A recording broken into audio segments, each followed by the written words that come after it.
解説。1996年公開映画ベスト10。懐かしの名作を振り返る。ねえマリサ、1996年ってどんな映画があったか覚えてる？もちろんだぜ。1996年は映画の当たり年で、名作がたくさん公開された年なんだぜ。例えばどんなの？例えば、ツイスター。大迫力の竜巻シーンで観客を圧倒した映画だぜ。それから、インデペンデンスデイも忘れちゃいけない。エイリアンとの戦いを描いた壮大な SF 映画だ。どっちも聞いたことある。他には？日本映画も負けてないぜ。八つ墓村のようなミステリー作品や、シャルウィーダンスみたいな心温まる映画もあったし、ハリウッドからはミッションインポッシブルが登場して、トム・クルーズがスパイアクションの新時代を切り開いたんだ。それ、全部名作じゃん。1996年って、めちゃくちゃ映画が豊作の年だったんだね。そうなんだぜ。今回はそんな1996年に日本で公開された映画の中から、特に印象的な作品をランキング形式で紹介していくぜ。第10位。ツイスター。ツイスターは巨大な竜巻と戦う気象学者たちを描いた作品だぜ。竜巻と戦うって、まさか本当に戦うわけじゃないよね？もちろん物理的に戦うわけじゃないぜ。主人公のジョーとビルは竜巻を研究するために、特殊な装置を竜巻の中心に送り込もうとするんだ。その装置で竜巻の内部データを収集できれば、竜巻の進路予測がより正確になるってわけだぜ。なるほど。でも、そんなに簡単に行くものなの？当然、簡単じゃないぜ。映画の中では次々と巨大な竜巻が発生して、彼らの車が吹き飛ばされたり、家が粉々になったり、大迫力のシーンが満載なんだ。しかも、ライバルの研究チームも出てきて、どちらが先に竜巻のデータを取るかを競っているんだぜ。研究者同士でそんなバチバチな争いがあるの？そうなんだぜ。ジョーたちは、亡き父が作った理想の研究装置、ドロシーを使って竜巻を解析しようとするんだけど、ライバルのチームが企業の支援を受けていて、最新鋭の装置を持っているんだ。それでもジョーたちは、純粋な研究への情熱とチームワークで挑むんだぜ。なんかすごい熱い展開だね。でも、そんなに竜巻が次々と発生するものなの？それがこの映画の面白いところなんだぜ。実際にアメリカ中西部では、トルネードアレイと呼ばれる地域があって、頻繁に竜巻が発生するんだ。そのリアルな背景を活かして、映画はド迫力の映像を作り上げたんだぜ。映像すごそう。でも、1996年って今みたいに CG がすごい時代じゃないよね？その通り、当時は CG 技術が今ほど発達していなかったけど、この映画では当時の最先端技術を駆使してリアルな竜巻を作り出したんだ。しかも、実際の撮影でも大風を起こしたり、車や家を吹き飛ばしたりと、本物の破壊を取り入れていたんだぜ。迫力満点だね。でも、ストーリー的にはどんな結末になるの？最終的にジョーとビルは、巨大な F5 クラスの竜巻の中心にドロシーを投入することに成功するんだぜ。そして、そのデータによって今後の予測技術が向上することが示唆されるんだ。なるほど。研究者の努力が報われる展開なんだね。ちょっと感動的。そうなんだぜ。ただの災害パニック映画じゃなくて、科学の発展に挑む人たちの物語としても熱い作品なんだ。第9位。インデペンデンス。デイ。インデペンデンスデイは1996年に公開された SF アクション映画だぜ。でも、タイトル的にアメリカの独立記念日が関係してるの？そうなんだぜ。映画のストーリーは、7月2日に突如として巨大な UFO が地球に襲来し、世界中の主要都市を次々と破壊していくところから始まる。人類は絶望的な状況に追い込まれるんだけど、7月4日のアメリカ独立記念日に反撃を決意するっていう展開なんだぜ。宇宙人が攻めてくる系の映画ってこと？それって人類はどうやって戦うの？これが面白いんだぜ。地球の軍隊が普通に戦ったらまるで歯が立たないんだけど、天才ハッカーのデイビッドが宇宙人の戦艦のシステムにコンピューターウイルスを送り込むことで、敵のバリアを無効化するんだ。そこにウィル・スミス演じる戦闘機パイロットのヒラー隊が突撃する。なるほど。テクノロジーを駆使して戦うってわけね。でも、そんなウイルスで宇宙人に勝てるの？まあ、そこは映画のご都合主義的な部分もあるけど、それがまた熱い展開を生み出してるんだぜ。ウィル・スミスのウェルカム・トゥ・アース、地球へようこそっていう名台詞も有名だし、大統領の演説シーンもめちゃくちゃかっこいいんだ。大統領が演説？どんなことを言うの？ビル・プルマン演じる大統領が、地球の運命をかけた戦いに向かう兵士たちに向けて、今日、我々は独立記念日を迎える、人類の独立記念日だ、って鼓舞するんだぜ。このシーンは今でも映画史に残る名シーンの一つなんだ。うわぁ、それ絶対熱いシーンだね。でも、結局人類は勝てるの？ああ、最終的にコンピューターウイルスが成功して、宇宙船の防御が崩れたところで、核攻撃を仕掛けて敵の母艦を撃破するんだ。これによって地球は救われるんだけど、最後までハラハラドキドキの展開なんだぜ。めちゃくちゃスケールが大きいね。これは今見ても楽しめそう。そうだぜ。インデペンデンス・デイは、当時の VFX 技術の粋を集めた映画で、巨大な宇宙船が街を破壊するシーンや戦闘シーンの迫力がとにかくすごいんだ。96年の映画とは思えないクオリティだから、今見てもワクワクするぜ。第8位、八つ墓村。八つ墓村は、原作は横溝正史の同名小説で、日本を代表する探偵金田一耕助が登場する作品だ。金田一耕助って、あの名探偵のこと？そうだぜ。今回の映画では、金田一耕助を演じたのは豊川悦司だ。これまでの金田一像とは違って、ちょっとワイルドでクールな雰囲気だったのが話題になったんだ。いつものちょっと冴えない感じの金田一とは違うんだね。それで、映画の内容はどんな感じ？物語の舞台は、戦国時代に落ち武者たちが虐殺されたという呪われた村、八つ墓村だぜ。ある日、都会で暮らしていた青年寺田達也が、亡くなった父親のふるさとであるこの村に呼び戻されるんだ。なんだか、嫌な予感がする。その予感、大正解だぜ。達也が村に戻ると、彼の帰還をきっかけにして連続殺人事件が発生するんだ。しかも、事件の背後には八つ墓村の呪いが絡んでいて、村人たちの間では恐怖が広がっていくんだぜ。まさに日本のホラーミステリーって感じだね。金田一耕助はどうやって事件を解決するの？金田一は、次々と起こる怪事件を冷静に分析しながら、村の過去に隠された真実を暴いていくんだ。そして、実はこの事件が単なる呪いではなく、人間の欲望や恨みが引き起こしたものだと突き止めるんだぜ。なるほど。やっぱり人間の怖さが一番のホラーなのかもね。そうなんだぜ。特に1996年版の八つ墓村は、映像の雰囲気もすごくダークで、ホラー要素が強めに描かれているんだ。殺人事件の描写も衝撃的で、見る人によっては結構トラウマになるレベルだぜ。そんなに怖いの？でも、金田一耕助がいるなら安心して見られるかも。そう思うだろ？でも、この映画はミステリー要素だけじゃなくて、心理的な恐怖もじわじわと感じさせる作りになってるんだ。だから、推理小説好きはもちろん、ホラー映画好きにもおすすめの一本だぜ。第7位、ヒート。ヒートは犯罪アクション映画で、監督はマイケル・マン、主演はロバート・デ・ニーロとアル・パチーノの2大スターだ。ロバート・デ・ニーロとアル・パチーノ。それって超豪華なキャスティングじゃん。そうなんだぜ。しかも、この2人が直接対決するシーンがあるんだけど、それが映画史に残るほどの名場面なんだ。デニーロは凄腕の銀行強盗ニール・マッコーリー。パチーノは彼を追う刑事ヴィンセント・ハナを演じているんだぜ。なるほど。銀行強盗対刑事の話ってことね。でも、普通のクライム映画とは違うの？これがただの犯罪映画じゃないんだぜ。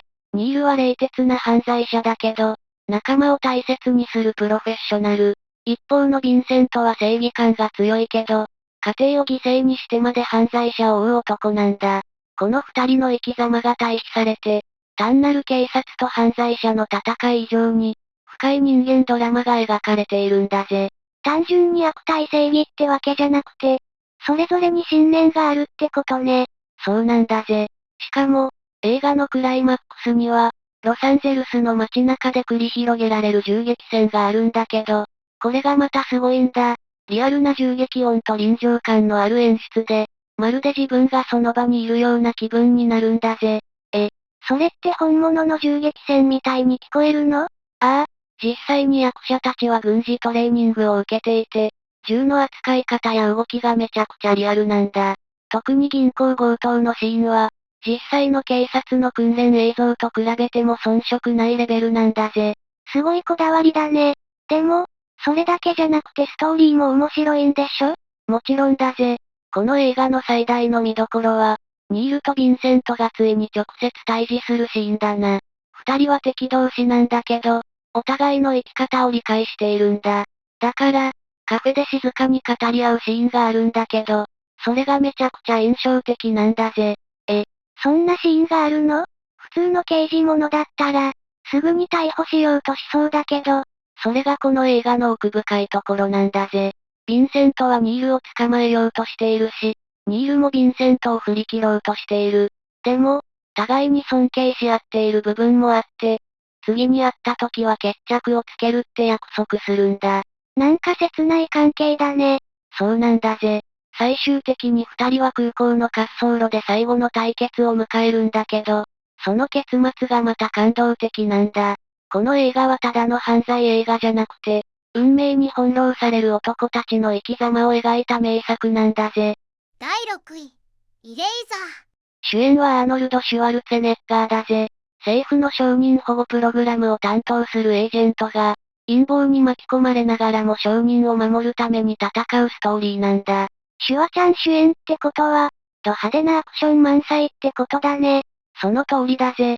シュワルツェネッガーが演じる主人公、ジョン・クルーガーは承認保護プログラムのスペシャリストで、政府の重要承認を守るために、あらゆる痕跡を消し去る、つまりイレーザーなんだ。痕跡を消すって、どういうこと？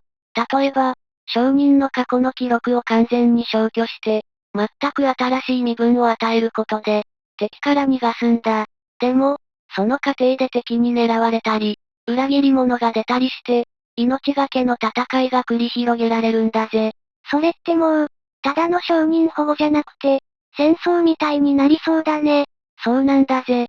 特に今回のターゲットは、巨大軍需企業が開発した新型兵器レールガンの存在を告発しようとしている女性、リー・カレン。彼女の証言が公開されると企業の陰謀がバレてしまうから、敵は何としてでも彼女を消そうとするんだ。なるほど。それでシュワちゃんが彼女を守るのね。でも、レールガンって何？レールガンは、電磁力を利用して弾丸を超高速で発射する未来兵器だぜ。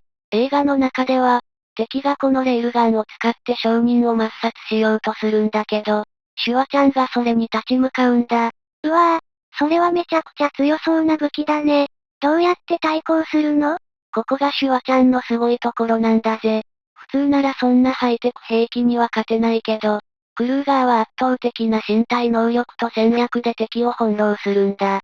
例えば、貨物飛行機からパラシュートなしで飛び降りたり、ワニと格闘したり、クレーンを使って敵のヘリを叩き落としたり。ワニと格闘、それって必要なの？いや、ストーリーにはあんまり関係ないけど、シュワルツェネッガーの映画には必要なんだぜ。戦いの途中で動物園に逃げ込んだ時に、ワニに襲われるシーンがあるんだけど、そこでシュワちゃんがワニをぶっ放して一言、カバンにするぞ、やうりラッゲージって決めるんだ。シュワちゃん節炸裂じゃん。そういう名台詞があると、なんか癖になるね。そうなんだぜ。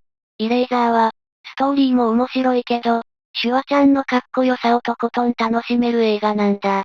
最後はクルーガーが敵の裏切り者を見事に抹殺して、証人のリー・カレンを守り抜くんだぜ。やっぱりハッピーエンドなんだね。それなら安心して見られそう。第5位、ザ・ロック。ザ・ロックは1996年に公開されたアクション映画で、監督はマイケル・ベイ、主演はショーン・コネリー、ニコラス・ケイジ、エド・ハリスの超豪華キャストだぜ。マイケル・ベイってトランスフォーマーの監督じゃなかった？そうだぜ。この映画は彼の出世作とも言われていて、爆発あり、銃撃戦あり、カーチェイスありの超ハイテンションなアクション映画なんだ。わあ、派手なアクションが楽しめそう。それで、どんな話なの？舞台はアメリカのサンフランシスコ湾に浮かぶ元刑務所の島、アルカトラズだぜ。かつて脱獄不可能と言われた監獄を、今度はテロリストが占拠しちゃうんだ。刑務所を占拠？何の目的で？テロリストのリーダーは、エド・ハリス演じる元海兵隊のハメル准将だぜ。彼はアメリカ政府の腐敗に怒り、軍の裏金問題を暴露しようとしているんだけど、そのために VX ガスという超強力な神経ガスを使ってサンフランシスコを人質に取るんだ。VX ガス？それってどんなものなの？ほんの少量でも即死級の毒ガスだぜ。もしテロリストの要求が通らなければ、アルカトラズからミサイルを発射して、サンフランシスコを地獄に変えるって脅すんだ。うわぁ、それは絶対に止めなきゃダメなやつじゃん。そこで政府は、FBI の化学兵器専門家であるスタンリー・グッドスピード・ニコラス・ケイジと、アルカトラズから唯一脱獄したことがある伝説の元スパイ、ジョン・メイソン・ショーン・コネリーを送り込むんだ。脱獄したことがある人を送り込む。それって大丈夫なの？まあ、かなり危険な賭けだったんだけど、メイソンは政府にずっと幽閉されていた伝説のスパイで、アルカトラズの構造を知り尽くしているんだ。だから彼の協力が不可欠だったんだぜ。スパイと科学者コンビって、なかなか面白い組み合わせだね。そうなんだぜ。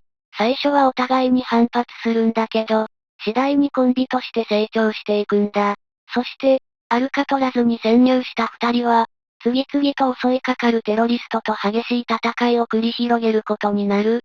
戦いながらミサイルを止めようとするのね。それで、最終的にどうなるの？途中で仲間の海兵隊員がハメル准将を裏切るんだけど、彼は最後に良心を取り戻し、VX ガスのミサイルを発射しないようにするんだ。でも、裏切った部下たちは彼を殺し、なおも計画を実行しようとするんだ。うわ、そんな展開が。それで、ニコラス・ケイジたちはどうするの？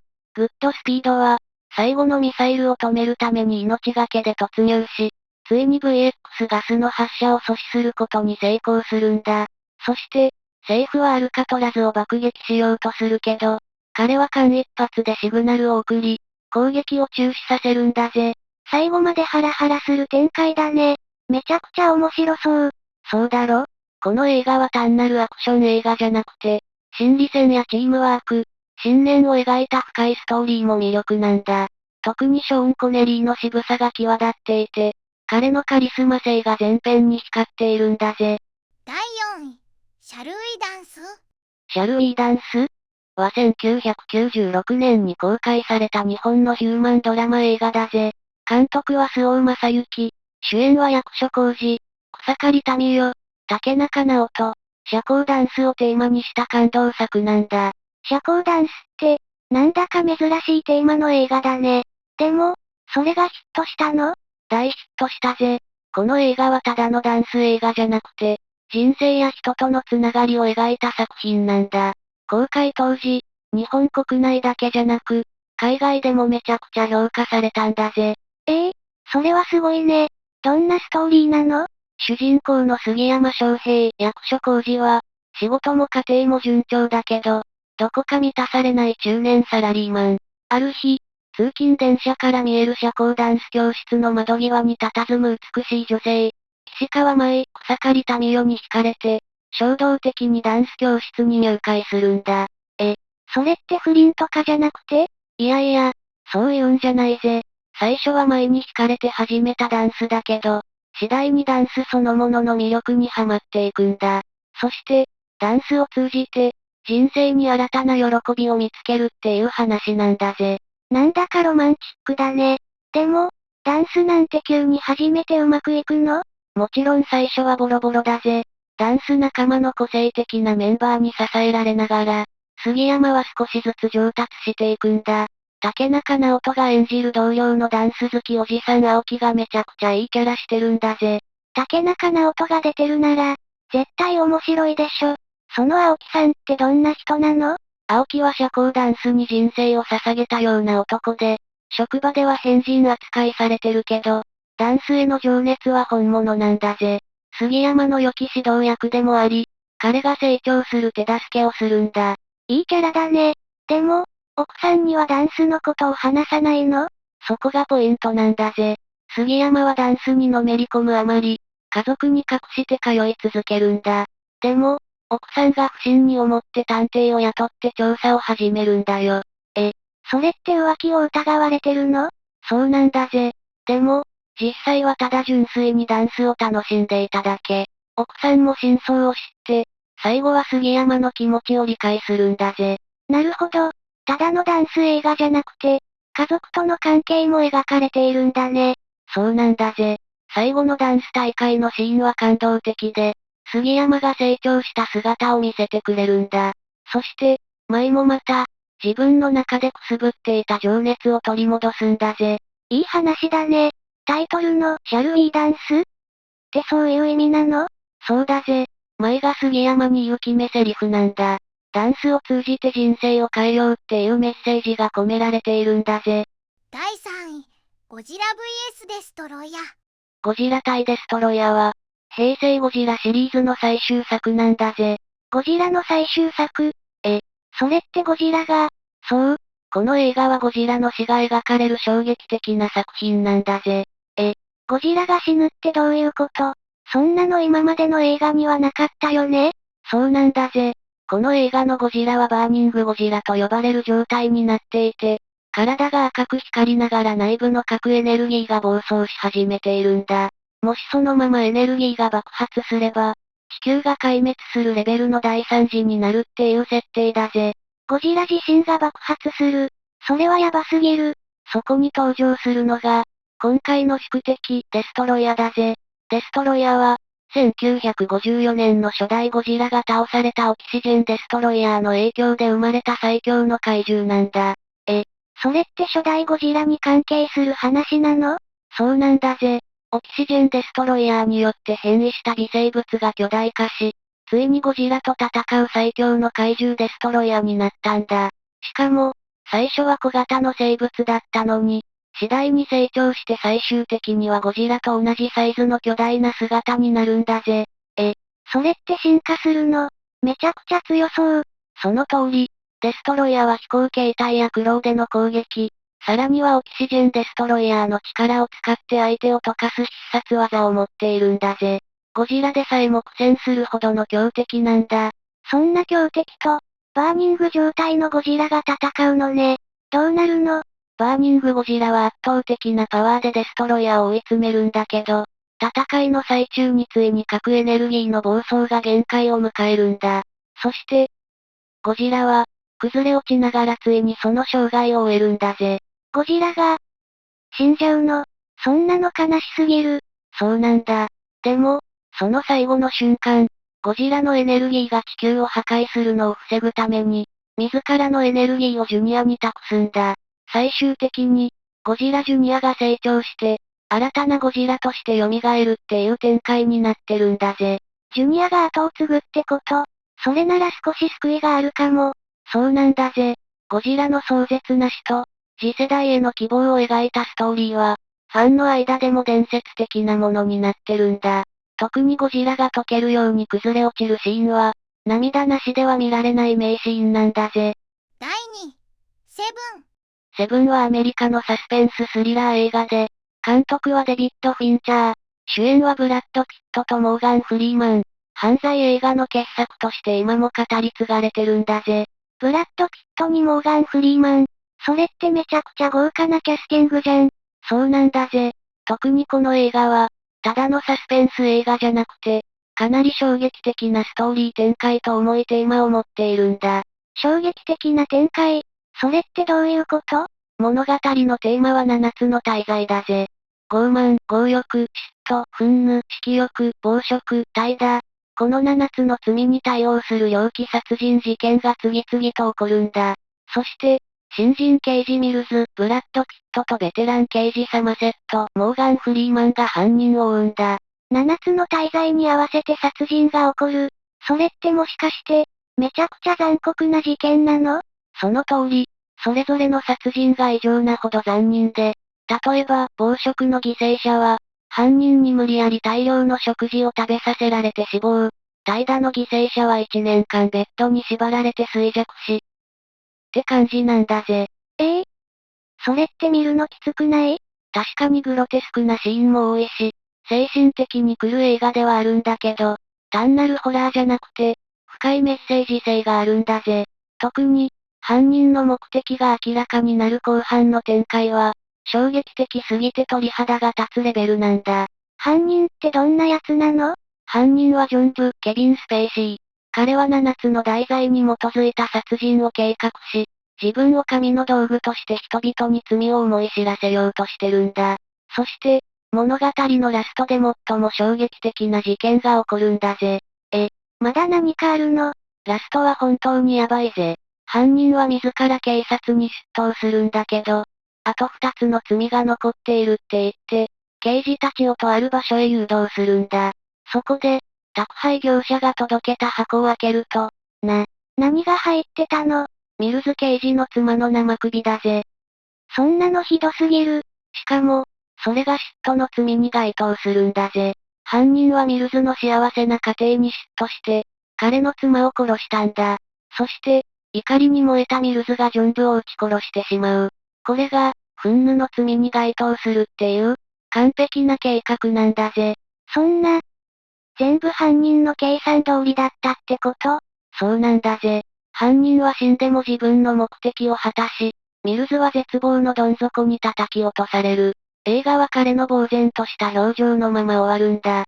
そんな救いのないラストって、でも、それがこの映画の魅力なのかもね。そうなんだぜ。ただのサスペンス映画じゃなくて、人間の深層心理や罪の概念をえぐる作品だから、見た後もずっと考えさせられる映画なんだ。だからこそ、今でも傑作として語り継がれているんだぜ。第1ミッションインポッシブル。ミッションインポッシブルはアメリカのスパイアクション映画で、トム・クルーズが主演を務める大ヒットシリーズの第一作目なんだ。監督はブライアン・デ・パルマだぜ。1996年がシリーズの始まりなの？今でも続いてるから、もっと最近の映画かと思ってた。それだけ長く愛されてるシリーズってことだな。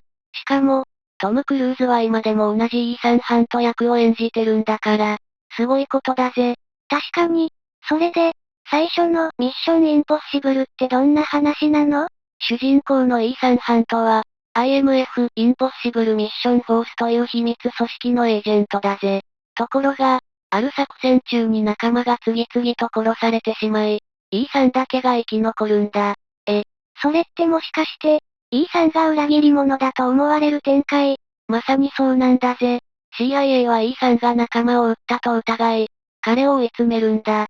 そこでイーサンは、自分の潔白を証明しながら、真の裏切り者を見つけるために動き出すんだぜ。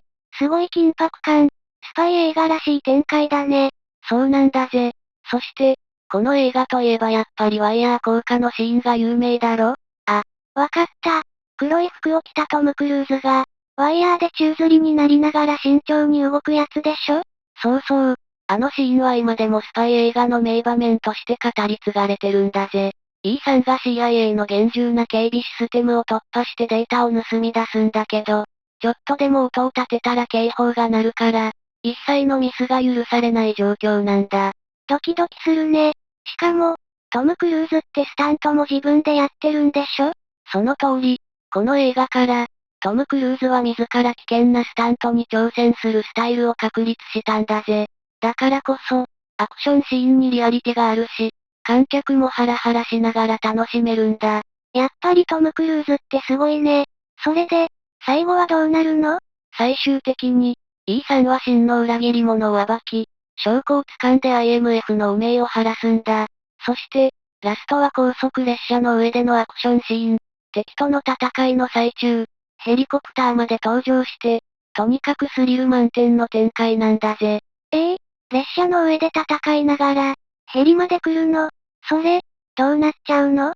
最終的にイーサンは見事に敵を倒し、ヘリもろとも爆発、スパイ映画らしい爽快なフィナーレを迎えるんだぜ。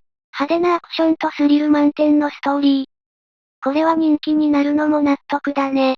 そうなんだぜ。ミッションインポッシブルは、この一作目が大成功したことでシリーズ化され、今ではアクション映画の最高峰とも言える存在になったんだ。なるほど。1996年の映画が、今でもトップクラスのアクションシリーズとして続いてるなんて、本当にすごいね。そうなんだぜ。これが、1996年日本公開映画の第1位にふさわしい理由だな。総評またはまとめ。いやー、1996年って本当にすごい映画ばかりだったんだね。そうなんだぜ。アクション、サスペンス、ホラー、ヒューマンドラマまで、ジャンルを問わず名作が勢揃いしてる年だったんだ。ミッションインポッシブルみたいに今でもシリーズが続いてる作品もあるし、セブンみたいに衝撃的なストーリーで語り継がれてる映画もあったし、幅広いよね。それに、ゴジラ対デストロイヤーみたいにシリーズの一区切りとなる作品もあったし、シャルウィーダンスみたいに日本映画の魅力を世界に広めた作品もあるんだぜ。こうして振り返ると、1996年の映画って、今見ても全然色褪せてないね。そうなんだぜ。当時の技術や演出は、今の映画にも影響を与えてるし、どの作品も時代を超えて楽しめるんだ。これはもう、1996年の映画を見返さないといけないね。そうだな。名作揃いの1996年映画を、ぜひこの機会にもう一度楽しんでくれよな。最後までご視聴いただきありがとうございました。これからも役立つ情報をお届けいたしますので、チャンネル登録と高評価をよろしくお願いします。コメント欄でご意見や質問もお待ちしています。それではまた次回お会いしましょう。バイバイ。今日も一日良い日で、またね。